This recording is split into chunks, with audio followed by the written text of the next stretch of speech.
The lesson objective should go something like this, which is by the end of the lesson. So all will normally have, you'll be able to define, you'll be able to describe the Bloom's taxonomy, right? Most will consist of analyzation, solving. Hi everyone and welcome back. The panel actually wants to see that are you going to use the lesson plan during those 20 to 30 minutes? Are you making some adjustments in the lesson plan during those 20 minutes? Are you referring to it at what stage of your lesson you are?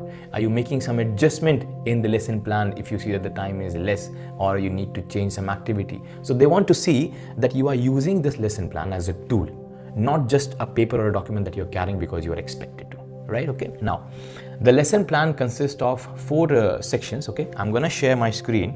Okay. So let's go one by one. When we talk about the learning focus, right? This consists of the lesson objective. Now, the lesson objective should go something like this, which is by the end of the lesson, students will describe how displacement, velocity, acceleration relate and solve simple motion problems. Keep it as simple as possible, okay? And don't use a lot of fancy words. Keep it short, keep it small. Remember, as I told you, in 20 minutes or 30 minutes, you cannot expect to teach the entire chapter. So take a very small topic, right? Okay. It's all about showing the skills that you can run a school, run a class smoothly. Okay. You don't actually have to make them cram the whole topic, right? Okay. So start with this. By the end of the lesson, students will describe this. For example, I have given another one. By the end of the lesson, students will describe the process of melting, freezing, and evaporation. Okay. Also, you can use by the end of the lesson, students will describe and differentiate between renewable and non-renewable sources of energy. For mathematics, they can use by the end of the lesson, students will determine the area of triangle, starting with identifying the base and height and then applying the formula. Okay. For English, you can use this. By the end of the lesson, students will be able to write a descriptive essay about a familiar place or an event or an object using a sensory details and a rich vocabulary to convey a vivid picture to the reader, right? Okay. Now, in English, I'm using a lot of words because I want the kids to understand. That's the major part. Whatever your lesson objective is, it should be something, look from the kids' perspective. Okay. So in trying to make it short, don't lose the objectivity that the kids should understand that by the end of the 20 minutes, what they should know, what they should be able to acquire. Okay. So make sure that the lesson objective is written in such a way, right?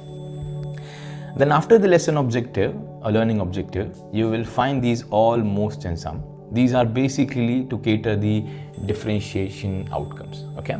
So we know that there are different categories of learners, right? Okay. So there will be some low achievers, there will be some middle achiever, there will be some high achievers. This all, which is basically consists of describe. So all will normally have, you'll be able to define, you'll be able to describe the Bloom's taxonomy, right? Most will consist of analyzation, solving, calculating, okay, right? And the sum will be majorly to evaluate and analyze or to create, right, something, right? Okay. So remember, all is basically describe and define or differentiate. Most is going to be application, right, or evaluate or solve, calculate, and the sum is going to be to create or to evaluate a different task. Okay, right?